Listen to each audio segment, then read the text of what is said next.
Tuan Yang Dipertua, Pusat Penilaian COVID-19 atau dengan izin COVID-19 Assessment Center CAC telah ditubuhkan di setiap daerah secara berperingkat dan beroperasi sejak Januari 2021. Setiap daerah mempunyai sebanyak sebuah atau lebih CAC bergantung pada kapasiti pesakit di daerah tersebut. Fungsi CAC adalah untuk membuat penilaian dan mengenal pasti pesakit yang bersesuaian untuk menjalani isolasi di rumah atau perlu dirujuk ke PKRC dan hospital untuk menjalani rawatan. Setakat ini CAC telah berjaya mencapai kedua-dua objektif tersebut. Sehingga kini jumlah CAC di seluruh negara adalah sebanyak 209 buah. Jumlah ini akan berubah mengikut keadaan semasa. Sekiranya bilangan pesakit meningkat di sesebuah lokasi, maka bilangan CAC yang dibuka akan bertambah. Bilangan atau kapasiti pesakit yang dinilai di CAC turut bergantung kepada keadaan semasa di dalam daerah tersebut. Pihak Jabatan Kesihatan Negeri dan pejabat kesihatan daerah bertanggungjawab untuk menetapkan lokasi sesebuah CAC di satu-satu daerah. CAC boleh ditempatkan di klinik desa, klinik kesihatan atau klinik komuniti. Bagi daerah yang mempunyai bilangan pesakit yang tinggi, Dewan Komuniti atau stadium akan diubah suai untuk dijadikan CAC. Berikutan peningkatan kes yang mendadak pada pertengahan Julai 2021 di Lembah Kelang, pasukan bertindak khas Greater Klang Valley telah diwujudkan bagi melaksanakan pelan tindakan dengan lebih aktif, cepat dan menyeluruh ke atas sistem perkhidmatan sedia ada. Melalui inisiatif ini, CAC Maya atau Virtual CAC telah diwujudkan. Pesakit COVID kategori 1 dan 2 bergejala ringan di Greater Klang Valley kemudiannya dipantau secara maya oleh pasukan perubatan KKM. Oleh yang demikian, hanya pesakit yang bergejala perlu ke CAC untuk dinilai status kesihatan bagi tindakan selanjutnya.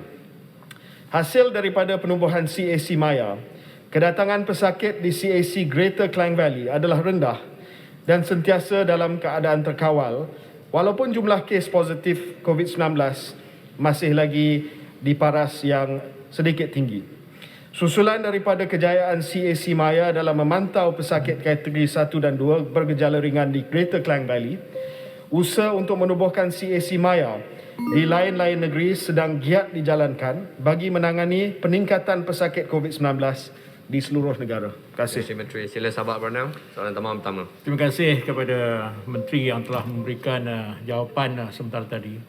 Dan sebelum tu saya nak merakamkan ribuan terima kasih kepada Timbalan Menteri daripada Bagan Serai yang dapat hadir ke sahabat Bernam dan hasilnya 95% penduduk sahabat Bernam menerima vaksin. Tahniah. Dan sekarang ni dalam proses untuk berumur 17 tahun.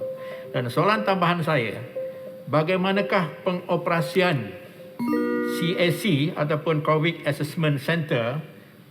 Adakah melalui temujanji ataupun secara walk-in? Terdapat aduan di mana masih ramai pesakit COVID-19 yang masih belum dihubungi oleh pejabat kesihatan daerah untuk dinilai tahap kesihatan dan setakat manakah kesesuaian tempat untuk kuarantin CAC, apakah langkah yang diambil untuk mengatasi masalah ini. Sekian, terima kasih. Sila Menteri, 1 minit. Terima kasih Yang Berhormat. Di beberapa negeri, kita sudah pun beralih kepada walk-in untuk CAC. Sebagai contoh di negeri Selangor, kita sekarang ini tak perlu lagi ada janji temu ataupun appointment dan dibenarkan secara walk-in. Dan pelbagai negeri ataupun beberapa negeri telah pun beralih kepada walk-in disebabkan jumlah kes yang semakin menurun.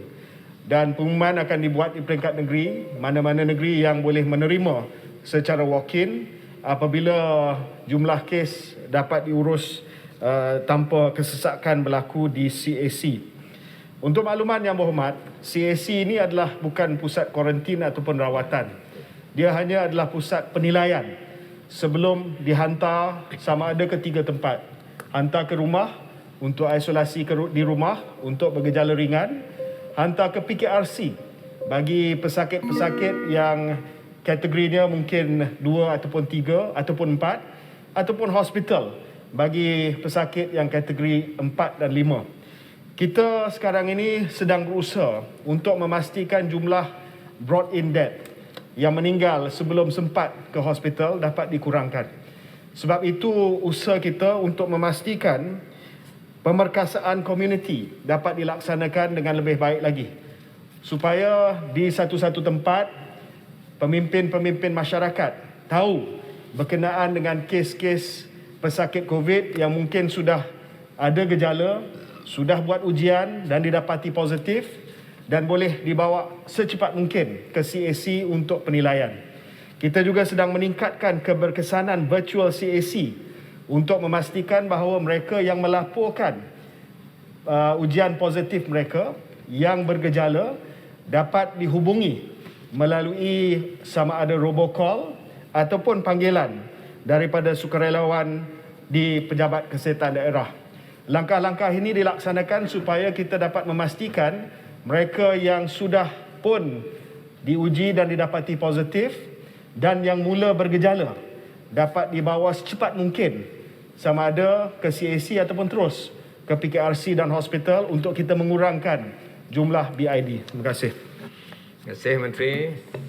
Soalan tambahan kedua, saya jemput Yang Berhormat Tampin. Terima kasih Datuk Yang di-Pertua. Dan terima kasih atas jawapan Menteri yang agak lengkap. Cuma persoalan saya ialah terdapat beberapa isu di mana beberapa CAC berhadapan dengan masalah lokasi seperti yang terjadi di Dewan Taman Seri Andalas contohnya yang tidak sesuai. Lokasi CAC yang bersebelahan dengan masjid dan kawasan perumahan. Ia bukan sahaja menyebabkan kesesakan, malahan ada masjid ataupun surau yang ditutup.